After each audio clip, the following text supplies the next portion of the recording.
Yes, good afternoon, everybody. Welcome back on board the Bhoycie Bus for our lunchtime special power hour. And just like the weather outside, I extend a warm welcome to every single one of you for taking time out of your day, whatever you're doing, to come and listen to us all talk about Celtic. Again, it's an early rise for the man up top beside me, joined by my sidekick through the course of this week. It's the Punk Duck Warlord, of course, Canada's favourite Tim. It's Liam Greenlaw. How you doing, mate? I appreciate you getting up again. I am doing great, Steve. I get up at 5 o'clock anyway, so this is actually working for me these days. Got to get the cobwebs off and get my tongue working properly. But half 5 is a good time for me. I don't think I could do 5 o'clock. I don't know about that, mate. That's a bit too fresh for me. So fair play to you for doing it. And today we've got a different face below. We don't have our man in the sky, Johnny Logue. He's otherwise engaged, but we have a more than capable and a more youthful, dare I say it, upgrade to him. It is our very own Regan Stevenson. He's a man that shows that there is hope for young journalism. How you doing, mate? It's really good to have you on. No problem, Steve. It's good to be on, and thank you for the good intro. No time, any time at all. It's good, man. I like the cut of your jib, mate. I like your chat. I genuinely do. So it's I've been listening to some of the stuff you've been putting into our group chat, and you know what I mean. You'll give a good take on this, I think. So anyway, what are we going to do today? We're going to do the same thing that we've been doing throughout the course of the week. We're going to chew over the fat of the managers. We're going to look at some of the rumours, the things that have been swirling, and we'll profile 4 would-be candidates and see what we think of them, see if there's any merit in even talking about them. Now, before we crack on, there's obviously a wee bit of housekeeping that we have to do, as always, and it's called All That Good Stuff. So you're watching us live on YouTube, and we're greatly appreciative of it. If you haven't already, take 2 seconds, flip over, hit the subscribe. That way you get notified every time we go live. If you like the stuff that we're doing, you can give us a thumbs up. And if you want to help us out a wee bit, you can even share our content. Just helps get the algorithm up, gets the reach out, gets more people on board. Now, if you want to be a member, it's $1.99, but it doesn't get you anything extra. Just helps keep the bus running. But our content is always free. And even though it is free, it's not free to make. That's why the membership is an option. If you want to check us out on social media, you can search for Bhoycie Bus. Again, you'll get official Twitter there, and all our handles are there should you want to follow us for whatever reason. Now, we've got 2 sponsors just to lay mention to. The first is our long-standing sponsor, which is piesports.com. Matchday munchies brought into your house. So if you want a tasty pie, treat or otherwise, get yourself on there, place an order and fire in Bus 1888. That'll get you a nice 12.5% off. And secondly, is our next and more new sponsor, which is ED Pharmacy. So in case you haven't looked outside, spring and summer are well and truly here, and it's time to get sprung with ED Pharmacy. So if when it comes to getting the business done, you're giving your partner the big oh no rather than the big oh, don't worry, ED Pharmacy have got the hook up for you. Get yourself over to there, place an order, and use the code BUS10. That'll get you 10% off your order. They're already one of the cheapest in the UK, and that 10% is going to go a long way. So not only can you get the goods and, save a bit of money in your pocket, you can also, get yourself fired up and ready to go. And good news for our viewers on that. Such has been the response to you guys buying that they emailed us and said that they're extending that introductory. It was only meant to be a short couple of weeks, I think a month or so. They're extending their 10% on for another month, such as the amount of you horny bastards that have been going out there and buying them. So there you go, benefiting everybody. Well, anyway, without further ado, as I say, guys, want to crack on and do a wee bit of the chat. So kicking off, what's been going around? Well, names are coming and going, but the big thing that we've spoke about since the fallout, we're now 5 days in for Ange leaving, is this reading into things that he said. You know what I mean? Analysing words that he said in previous interviews, body language, all that kind of stuff.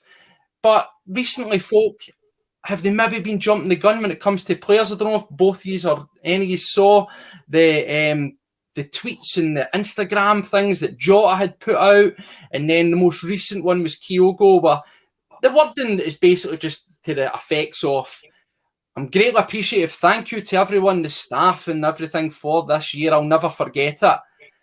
So, are we as fans over-analysing that? Is that getting the fear, or is there any merit in it based on, what we've seen for our manager. But what about yourself, Regan? I'll go down to you as our new guest.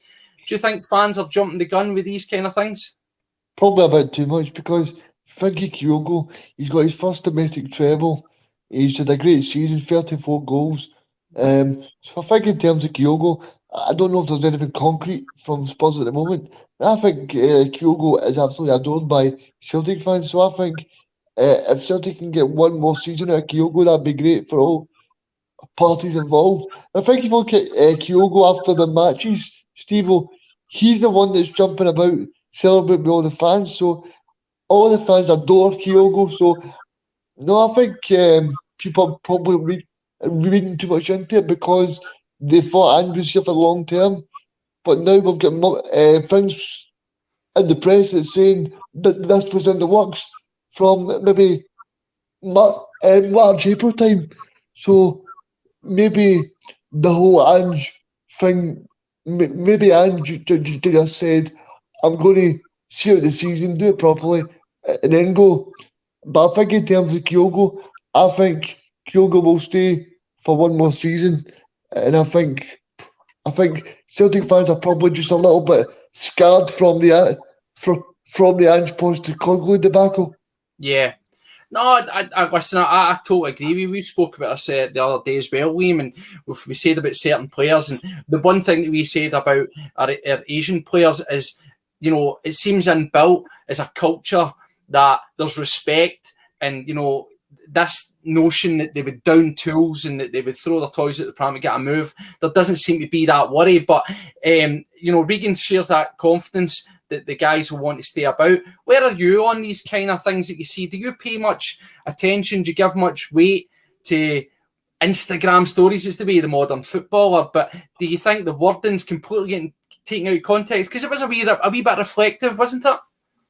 Aye. I mean, usually you just ignore these things, but as Regan just says, I think we're all oversensitive right now, knowing that, not everybody is saying what they mean, not everybody is intending to right there. And, we thought Ange was staying there. I had no inclination he was going to leave, like nothing. And so now when you anybody taking to any sort of social media, of course you're saying yes, and you're looking for it and that. Do I think the Japanese players will stay? I don't know. I really don't know. I mean, I know we've got them on contracts and that, and it depends who we get in as a manager as well. And I think the strong bond between them and Ange, and that's going to really, I think that's something for the next manager coming. You're taking on 5 Japanese players as well, and unless you know that culture or that, there might be some problems, or and I think even the interpreter, because I think Ange brought the interpreters with him as well for his club, play a bond there as well. I'd like to see them stay, but I wouldn't be surprised if I seen them starting to leave. As far as the social media and that goes, I mean, there's a certain degree of honour and all that goes with the business in Japan and your word and that. I used to work with a Japanese denim company for a long time, and they were like really, really strict about doing what you say and saying what you do and all that sort of stuff. And but after Kurt Tierney left, I wouldn't be surprised anybody leaving now. Yeah. So, that's always the thing. I don't think there's any loyalty there whatsoever. You'll get it off a couple players. That's football now. See, with that, back down to yourself there, Regan, we've obviously highlighted mainly on Kyogo, because let's face it, top goal scorer, he was the man that was scooting all the prizes. Jota's another one that's come in. Now, obviously, Ange has a direct connection with a lot of the Asian contingent that he's brought in and he's known, and certainly you can argue that they've signed for him. Jota at the time, it's hard to tell where he came from and what involvement, if any, Ange Postecoglou had in getting him in the door. But one thing is pretty clear is that he had a very close relationship. And we saw that in the cup final where there was a long embrace between the two of them. Disappointment is obviously going to be something there. His post again was very, very reflective, and it actually showed that picture of him with Ange. Do you think that's just a reflective thank you? Or do you think he's a guy who's genuinely gutted and someone whose head could be turned? We've often said that European players have that, bit about them that they can be quicker turned. Do you think there's any concerns there? I mean, obviously our squad's all up in ether now, but would you be concerned? I think when you look at Ange's last press conference, if you look at it in more detail, Ange actually states, Stevo, that he says some of these players have played their last match for Celtic. He said that last Saturday night. Yep. So who is he talking about? Is he Tony talking about Jota? Well, I hope not. But just going on that, I think in terms of the thing that you guys were speaking about last night, I think it's spot on, Stevo, because when you look at it in general, these players need a really attractive manager to make sure they stay at Celtic, because there's no point bringing in Scott Brown as a manager because the players won't stay. They need someone that they can buy into. The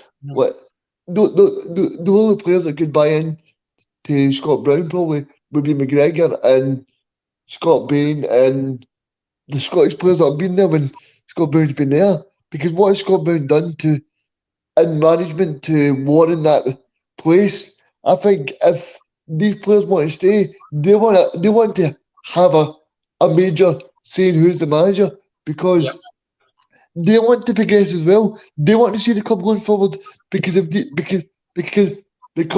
see the club moving back, say they go for a Maresca or something like that, I don't think that fills everybody with optimism. Because if you look at that guy, he's developing youth. He's Pep Guardiola's number 2. But what has he really done substantial for the players to stand up and go, this guy's great? Yeah. No, that's the thing. We spoke about that, didn't we? We says about when the next manager comes in, if it's a name that's going to inspire the players, then it's going to make picking these guys up and certainly keeping them a lot easier, isn't it? That's the sort of the key point here, and that's why this appointment's going to be, pivotal. When it comes in, it says we're talking about these guys, we're talking about the potentially everything's up for, everybody potentially is up for sale. Who knows? And that, as you said, Ange has actually alluded to that and says some guys might have played their last game.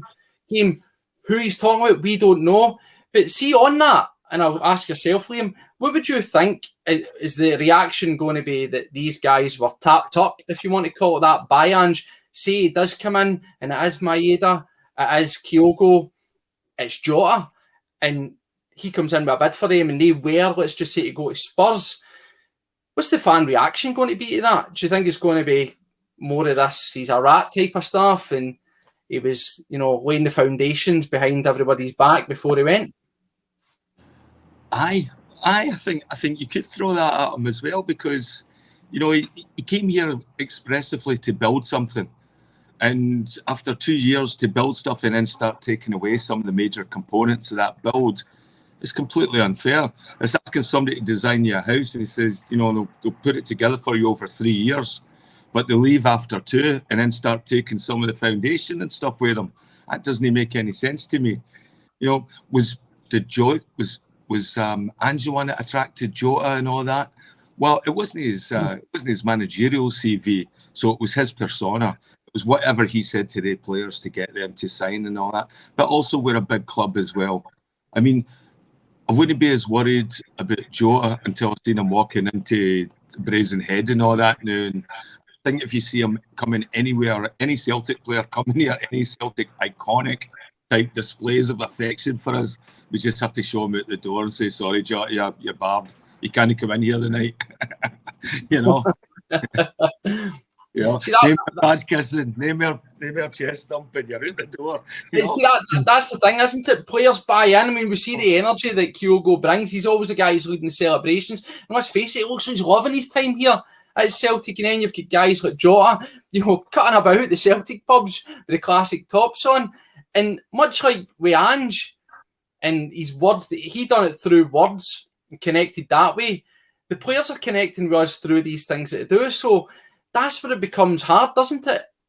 You fall in love with these guys by simple things, and it makes the notion of them leaving extra hard. Is that? So on you go. I was going to say it definitely does make it hard, Stevo, because the players are building in a friendship with the supporters.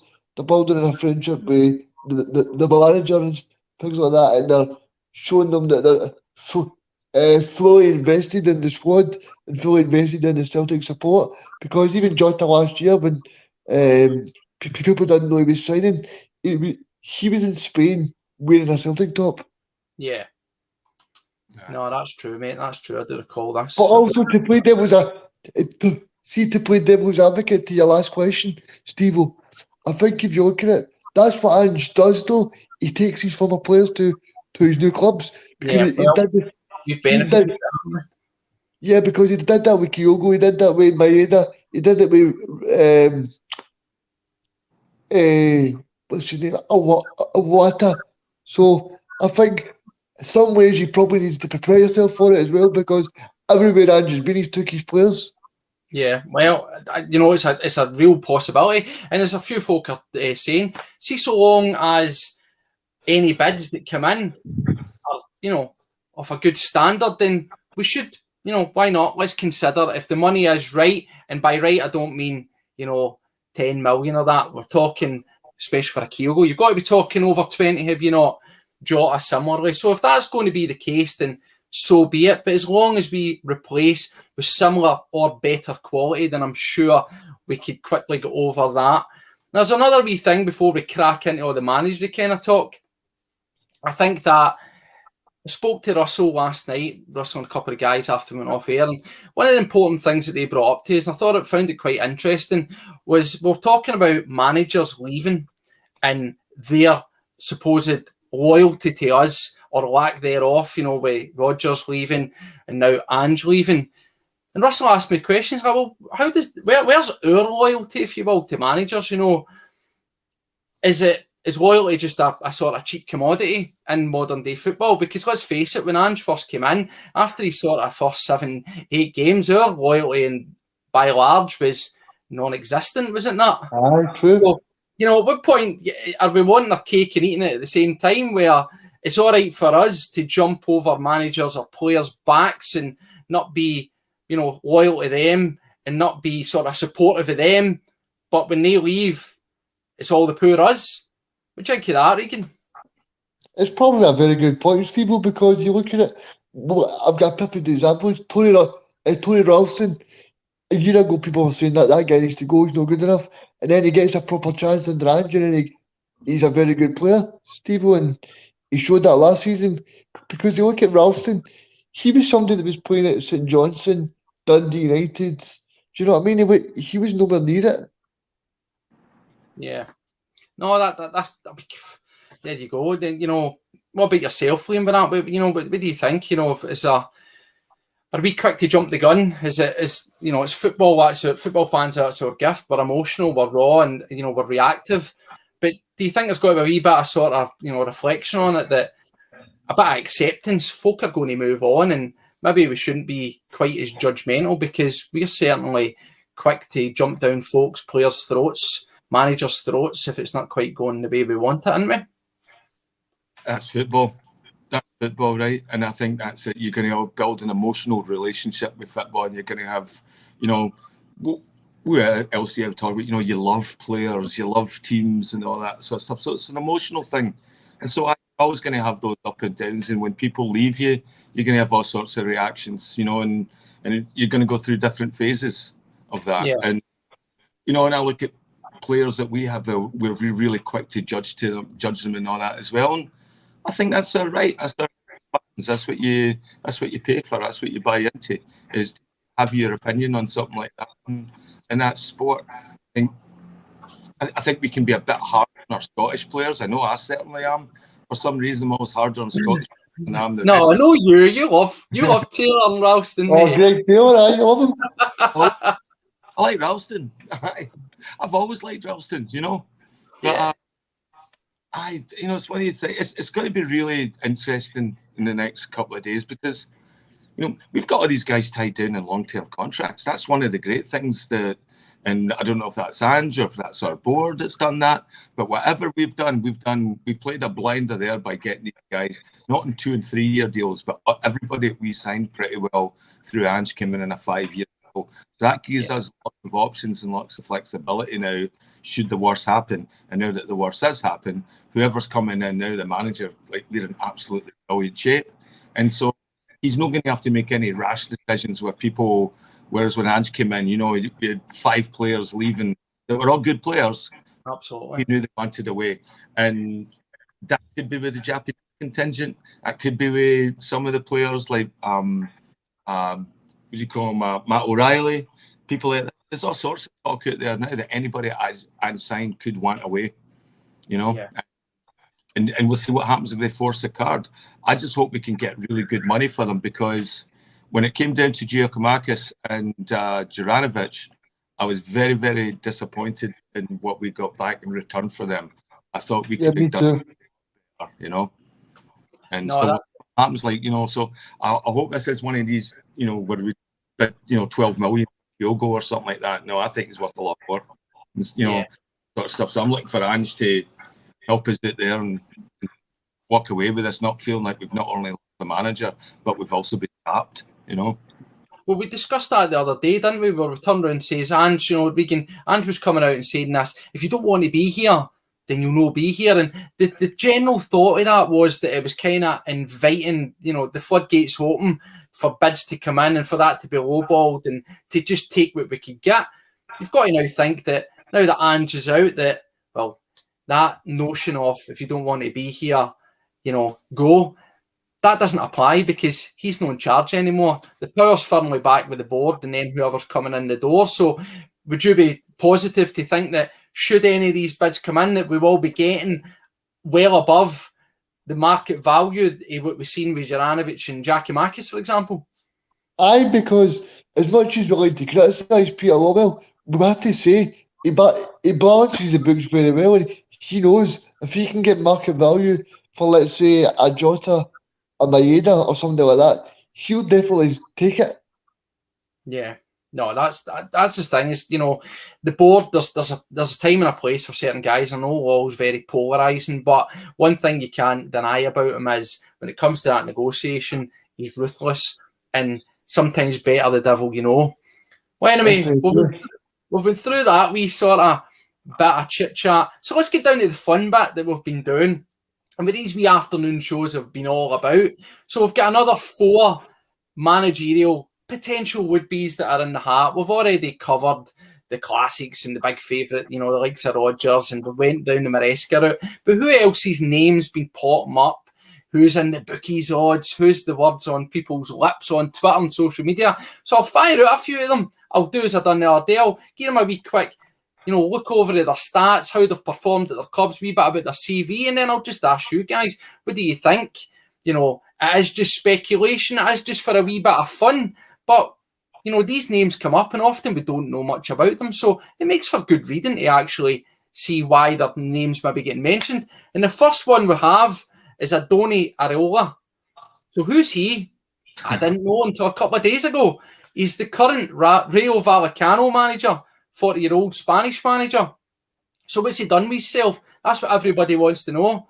So club history.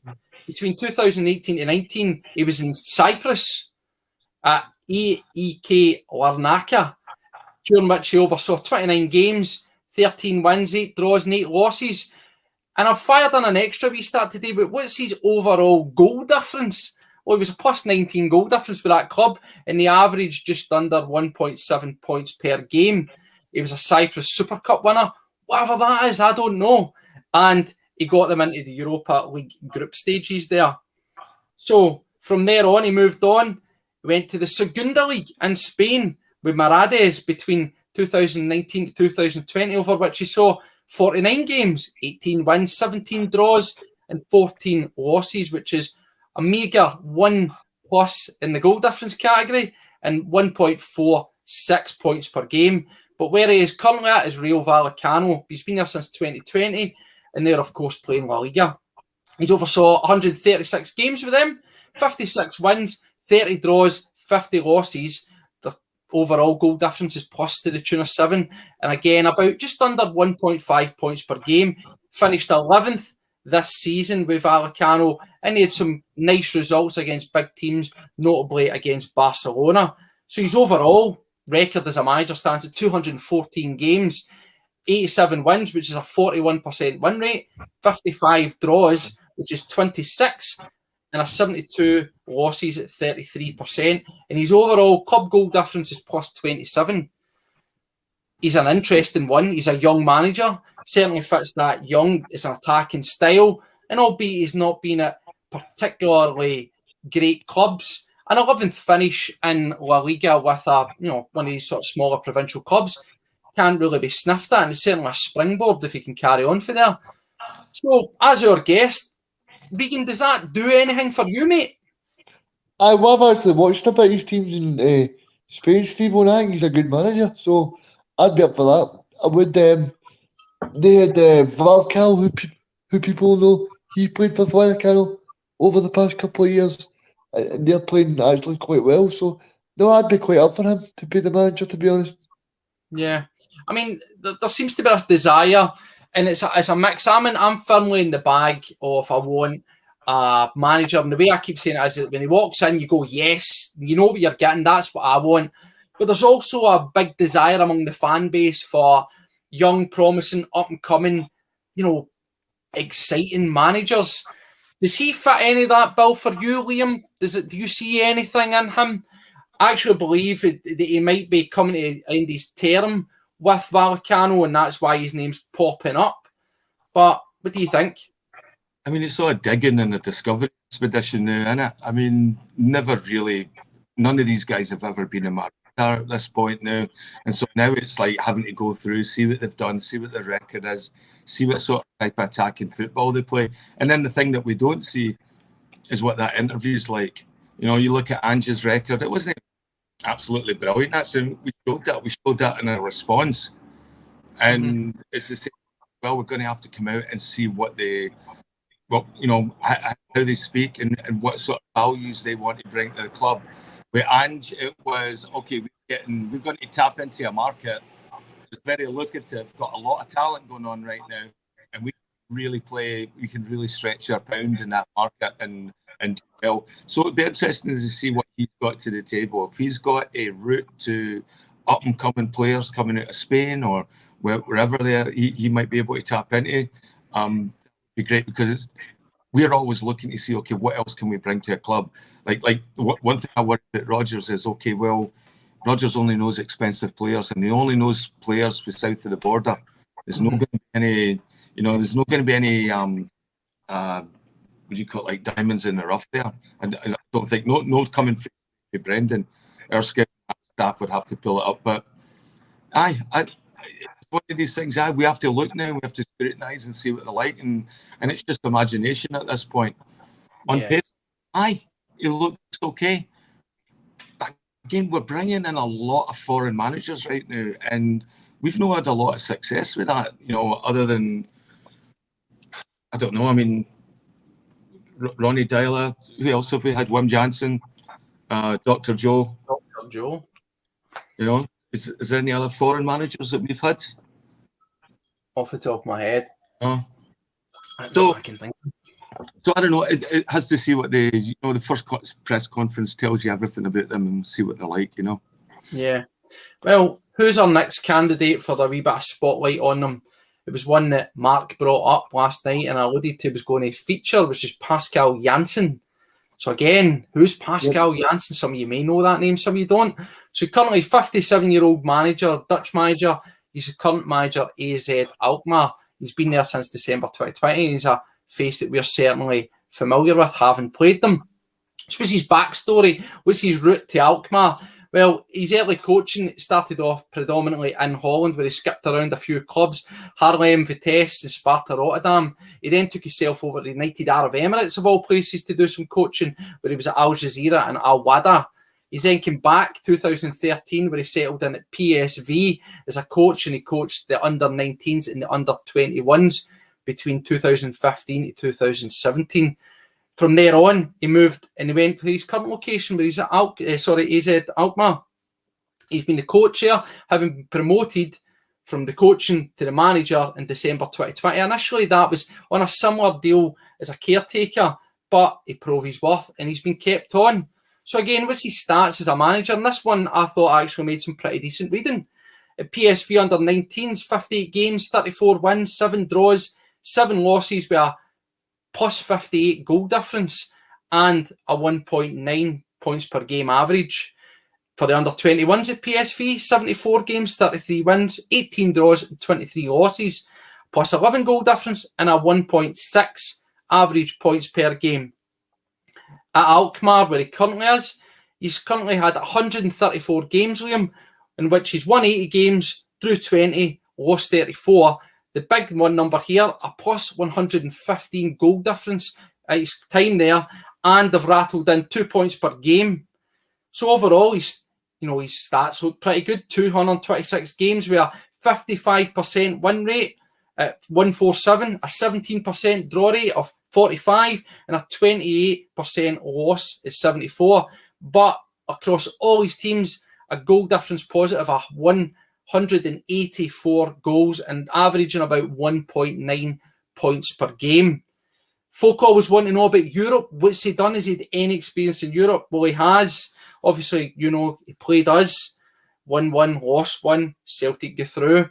And in the Champions League, he said 6 games for qualifying, during which he's won 5, lost 1.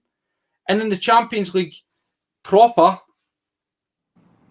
sorry, and I'm saying the Champions League, my bad, right? My bad, 12 wins, 3 draws, 5 losses, 1.95 per games. They fared a bit more as the Conference League I'm talking about there. Sorry, my apologies. The Conference League, 12 wins, 3 draws, 5 losses, plus 13, 2 points per game on average. Knocked out in the semi-final by West Ham, who eventually went on to win it, as we saw. And he's had notable victories during his time against Anderlecht, Lazio, Cluj, and Bodo Glimt, whose manager seems to be the flavour of the month when it comes to this manager search. So, as I said, the reading of that, Dutch football, total football, is that what we need? Well, you don't put that resume in the bin, CV. That one has got all the right stuff right now. If you actually read that one, I think he across on paper, he comes across brilliant. The fact that he's worked in so many different countries and all that as well, it probably gives me an idea. He's probably a good communicator, that strength as well. So he's probably had to build up some really strong skills there and being able to do that in different languages and in dressing rooms. It's not in indigenous term. So I think he ticks all the boxes, and that's I think the part of the season we're getting right now. We're in that discovery session where we're digging up people, and then we look at their stats and we see the similarities that they have between us and them. And I'm excited about somebody that comes in and continues attacking football. My only thing about Rodgers is I don't want to see us passing it about at the back again. I want to see more penetration. I want to see us still being direct. I think the inverted fullbacks is a thing. And I remember when we watched AZ Alkmaar, the times that we've played them, they always looked very, very tidy. And if he's the one that's doing the recruitment and that, it looks like he's got an eye for a player as well. Because I always remember 2 centre-backs always gave us a lot of trouble, and they looked really commanding. And, I remember playing against them and thinking, that was a good side, Yeah. No, I mean, I think looking at it, as we say, he's quite an interesting one. He certainly cut his teeth at some good clubs. And, you've got to remember, no matter what you think AZ Alkmaar, they're not one of the heavyweights in there. Now, I know that the Dutch league gets a wee bit of a sort of hard rep that is really not that competitive, but you've got to, it's obviously argue the toss that it's going to be, in general, across the board, a higher standard than the SPFL that we currently ply our trade in, and there is some European experience. Again, it's predominantly in the Conference League, of which we are not going to be part of, but the foundations are there, is not, and certainly, again, a big thing, it's a stat and a stat only, but that goal difference across all these clubs is huge. So they obviously score a lot of goals. There's a big focus on attacking football, it appears to them, and that's what we want with the sort of players we've got, isn't it? I mean, it's definitely attractive.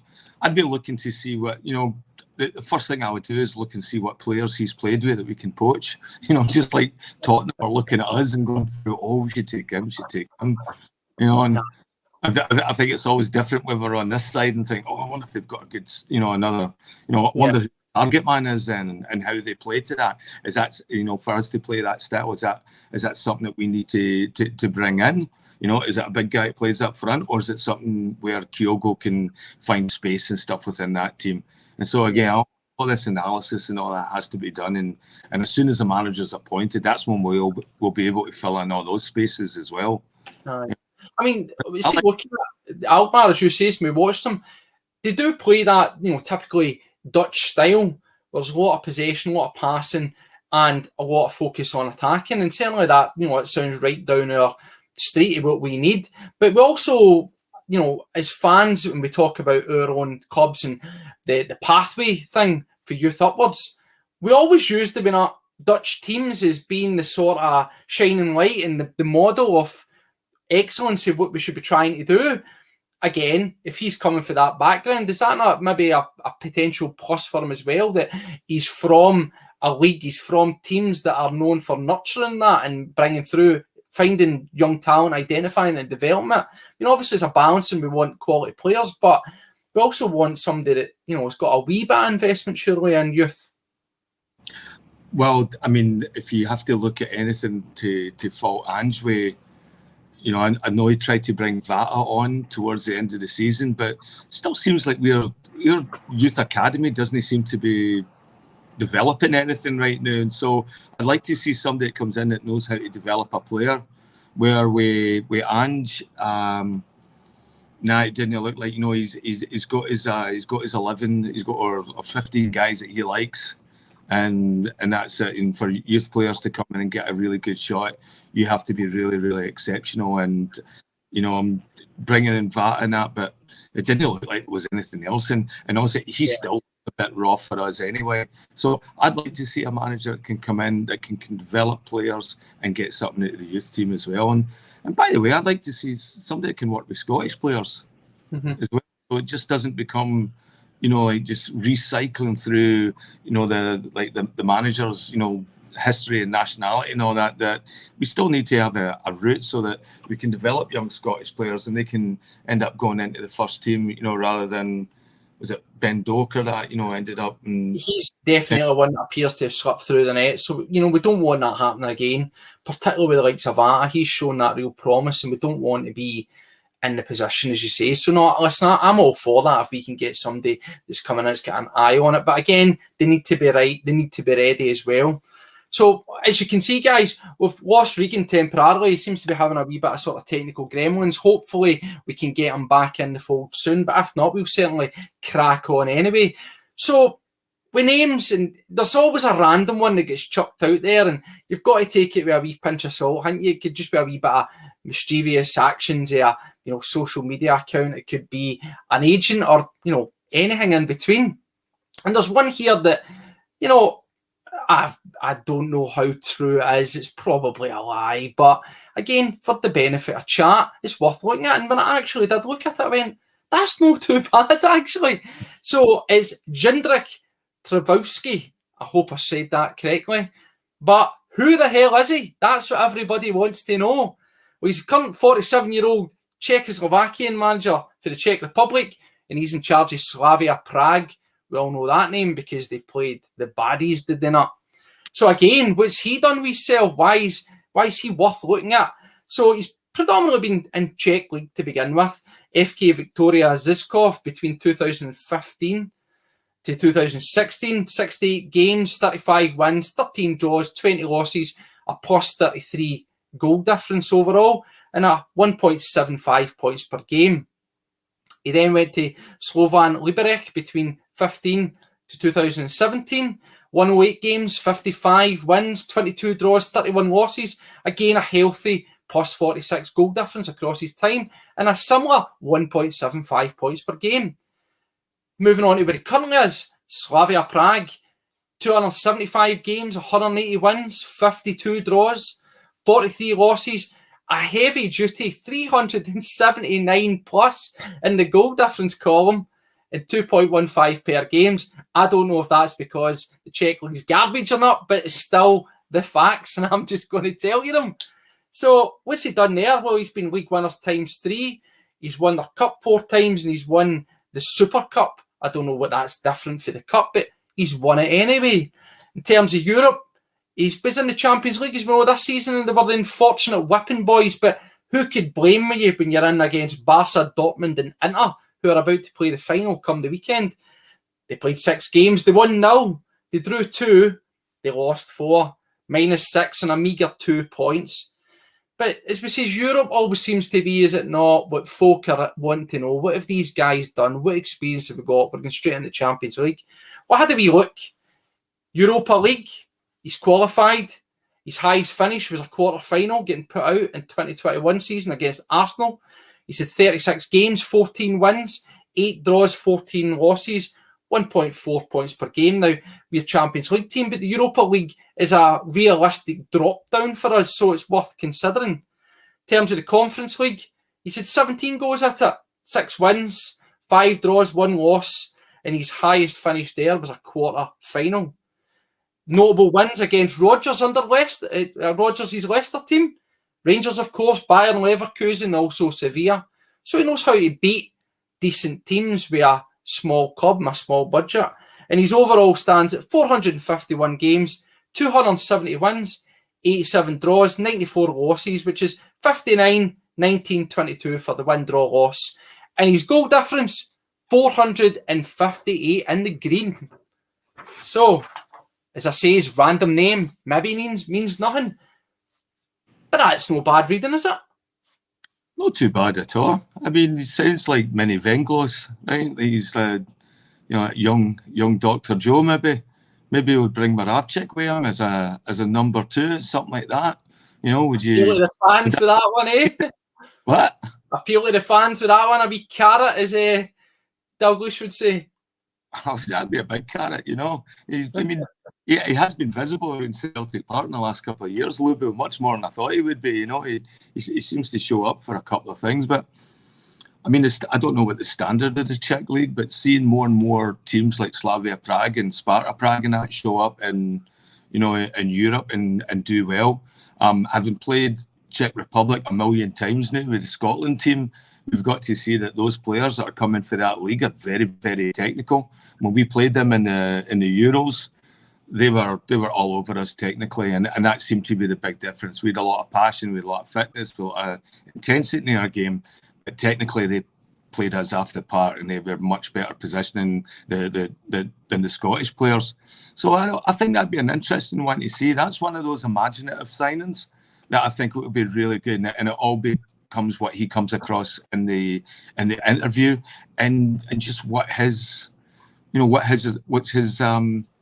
plan is, how long he's looking to stay with a club like Celtic. Does he want to stay and build something longer? I mean, these are things, if we're these 2-year managers, that really structures how we build, and it's not investing in players and and stuff like that. It's investing in the training staff and all the support staff and all that as well, so that we can just plug any manager into the system and just keep going the way we are. But we still need somebody to come in and build that, because I don't think it's quite there yet. And so a new manager come in and put the finishing touches on that would be really good. So I think he's no bad signing, but I'm just sort of glancing through the chat. People are saying as well there's a problem with him with coaching badges that he gets fined every time. We've been there before, if not, with problems with badges and suitability and stuff. Aye. Hurdles can be overcome, as we say. I totally agree, Paul. There's so many names flying about. It is indeed mind-numbing, but it does make for an interesting, cheeky wee afternoon chit-chat, doesn't it? Who knows? Nobody knows. Certainly don't begin doing the bookies and working after aim, that's for sure. But, as we say, there's many names out there, and there's some that are more considered, or, should be considered better than others. That's abundantly clear. And I'll throw another one at you here, which, again, we all know who he is. It's another guy who's out of job now. I don't think particularly being out of jobs makes you less attractive as a manager. It's all about, we say, is getting the right guy in to do the job. And if you have to pay out a contract, then so be it. If you can pick them up for nothing, even better, particularly if you can get them into a contract and then, they do well and you get a sell on. So who's the last one on the agenda? Well, it's Ralph Hasenhuttl. Obviously, we know him more recently for Southampton. He was there a fair whack of times there for 2018 to, just up to that season there. So again, he's currently without club. But what's he done with himself? Well, let's start for the top. Let's start at his main club that everybody sort of really knows him for. He was there at Southampton where he oversaw 173 games, 60 wins, 38 draws, 75 losses, and a meagre 1.3 points per game. But I do think you've got to caveat that with what sort of level of a club that Southampton are. But before there, he was mostly in and around Germany. So he was at RB Leipzig between 16 to 18. 83 games, 41 wins, 17 draws and 25 losses. But that's about 1.7 points per game for what it's worth. And they got to the quarterfinals of the Europa League. They lost to Marseille in the end there. Previous, he's been Bundesliga 2 and Bundesliga 3, where he's sort of cutting his teeth. Similar to we saw with Jansen over in Holland, lower down the pyramid scheme there, working his way up. So he was at Ingolstadt, League 2, 95 games, 36 wins, 33 draws, 26 losses, and he won the promotion during his time there. And his first team was VfR Aalen, Bundesliga 3, which again he got them promotion in the 2011-12 season, but he had 93 games, 36 wins, 28 draws and 29 losses. His overall standing, 533 pro managerial games, a win rate of 40%, draw rate of 25%, and a loss of 35. He averages about 1.5 per games. Again, with the exception of maybe Leipzig, these are all mid-level teams that expectancy levels aren't going to be that high. So can you perhaps give allowances for his overall? He has some European experience. He's been in the Champions League with Leipzig, 2 wins, 1 draw, 3 losses.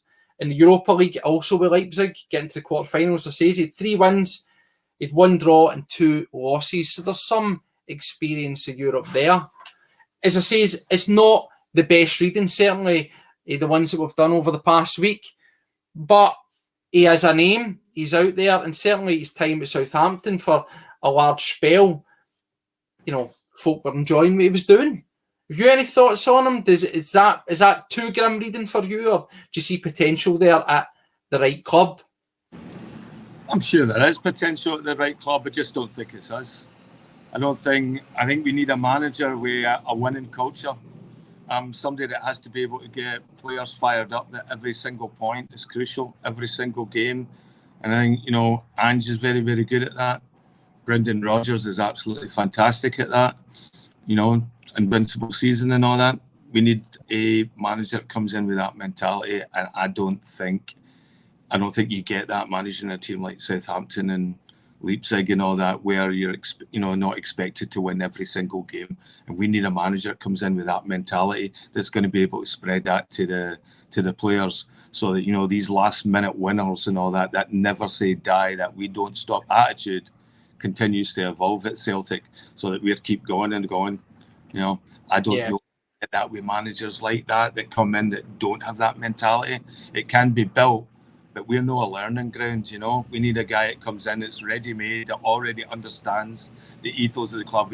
We're not going to get that. We've got momentum.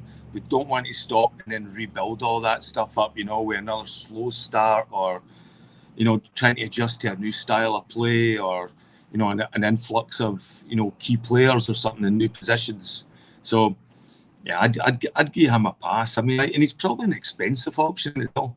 And again, I'm looking for a manager that comes in that's going to be able to recruit from somewhere. So one of the things, Steve, I started looking last night at North American managers, just see who's doing stuff there. I've seen a lot of love for John Herdman in the chat, and we've talked about him before. He's the Canadian manager, and he's done a really, really good job of building a team that plays really good, solid attacking football. And so he started with, when he took over that team, and by the way, he came from the women's national team, and so he got the players.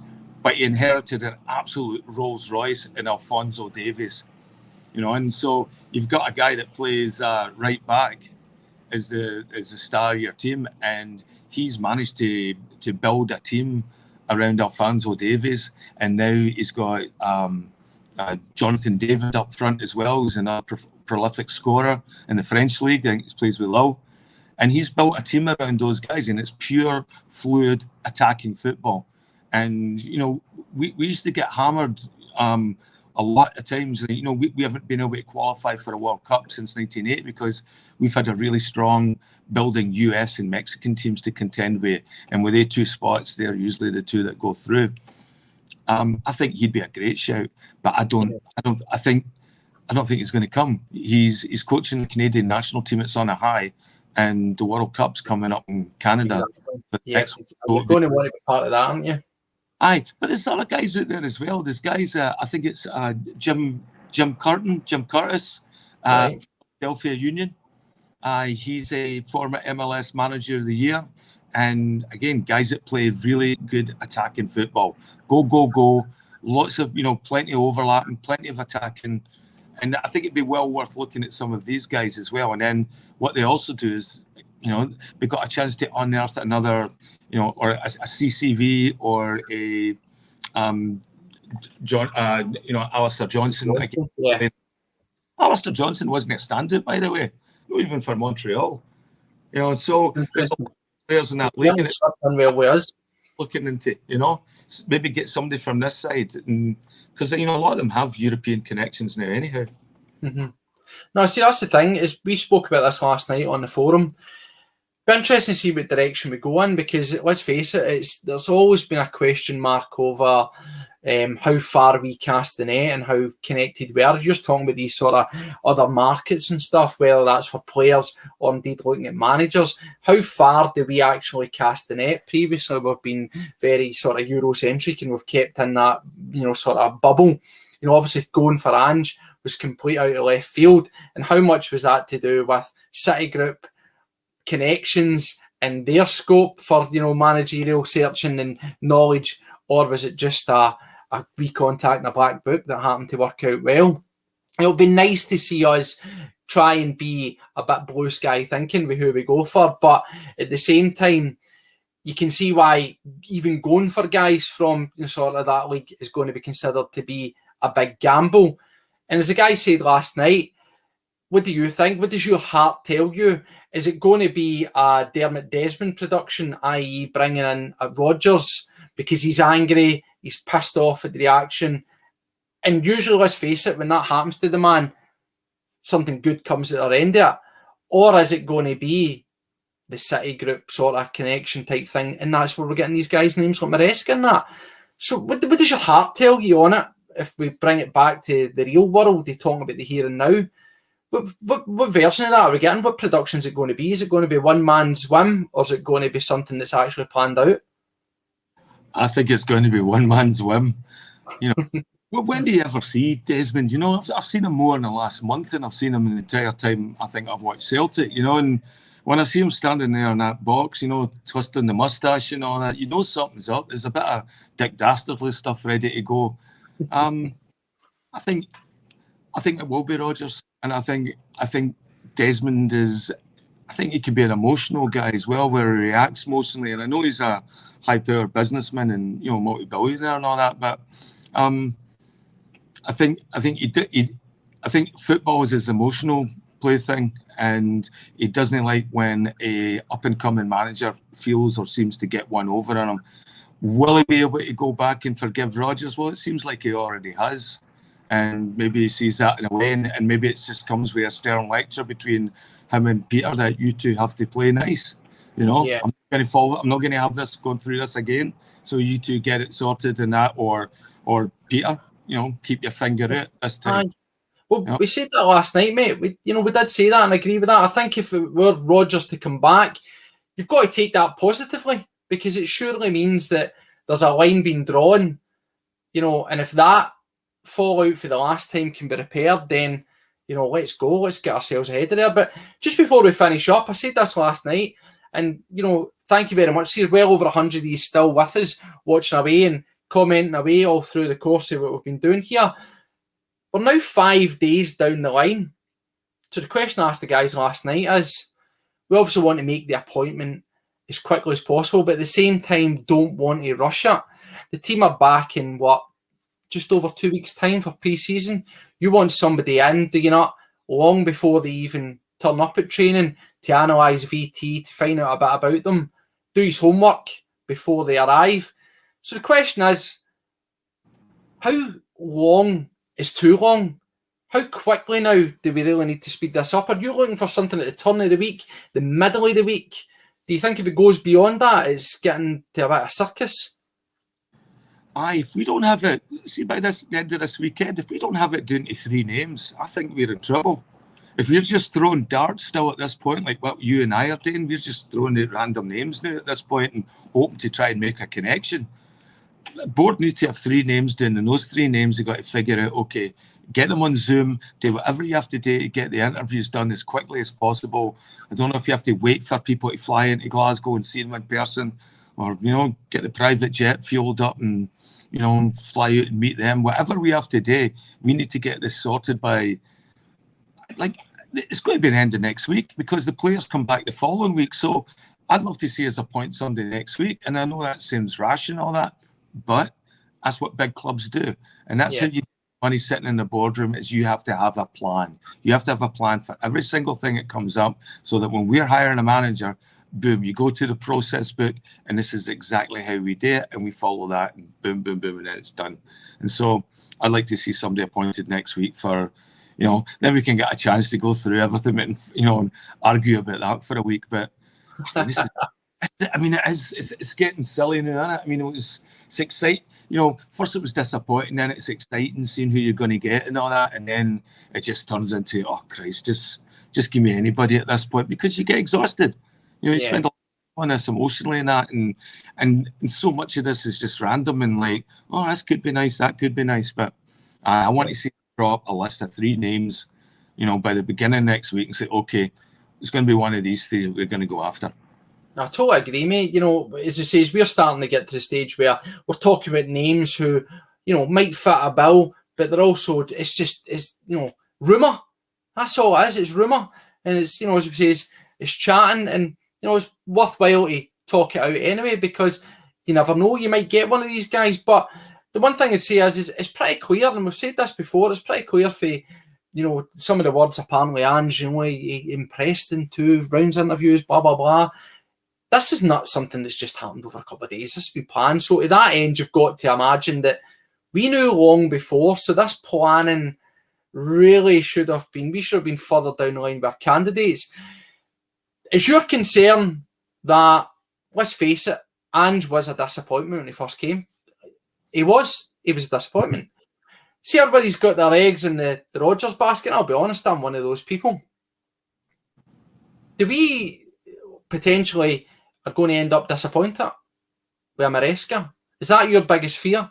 That after all this stuff where we're talking about blue chip managers and exciting managers and style of play, that the club keep us waiting for something that's just, it's not exactly fireworks, it's more a party popper. Everybody's going to be disappointed. We're disappointed because we didn't expect to be in this position. And so I think it's going to divide people as well. There's people that are going to really, really want Rodgers, and there's other people going in the chat that just want nothing to do with Rodgers because they're still very upset about how he left it, and quite rightly so. I mean, would we take Ange back? If it doesn't work at Tottenham, does he come back? Would he come back up here, and would we take him back? I don't know. Yeah. Time wounds all heals, as John Lennon says, right? So, I don't know. I'd take Rodgers back. I think he's the best right now. Just going through all the names we keep talking about now, if I'm just looking for the club and I'm looking to put any of my emotional reasoning aside, the best thing for us to do right now would be to appoint Rodgers. One, he's got the hoodoo over them on the other side. That will upset them if we get Rodgers. And that's what I want. I want the one we sign is the one that's going to upset them the most. And I think that would be Rodgers, because he's already beat them handily before. He knows our club. He knows the expectations. And he owes us. He owes it. He needs to come and hit the ground running. And that's what I want. I don't want them building up any sort of lead while we're sort of going through the teething problems of being, having a new manager and bringing him into the club with perhaps even, a different culture of players coming in as well, or a certain culture leaving. No, so definitely, we've got to, we'll finish up there, but let's see. We're getting into the weekend now. Business doesn't tend to happen over the weekend, does it? So hopefully come the turn of the week, we will, as I said, we'll have something tangible. We come on here and talk about something real and something, that's cemented in. So anyway, thanks again to every single one of you again for taking time out of your day to come and listen to us talk away about would-be managers and everything else in between. Still well over 115 in the chat. Again, greatly appreciated. If you haven't done it before you leave, make sure you subscribe to us. Give us a wee thumbs up. And remember, ED Pharmacy doing everybody a turn during this summer, extending their deal, Bus 10 at checkout. Get yourself over there, get the magic pills, enjoy the rest of your summer. See you later, guys. We'll catch you for another show. I think that it's going to be Phil and Bhoycie on tonight, probably around at 9 o'clock usual time. And Liam as well. There you go. Exclusive. Liam's back tonight for more chit-chat. Get yourselves involved there. Get a couple of drinks. And guess what's going to be on the agenda? A manager, by any chance? Mate, you'll be exhausted with this manager chat. Well, thanks again. Take care of yourselves. Enjoy the rest of your day, whatever you're doing with you. Bye-bye. Cheerio.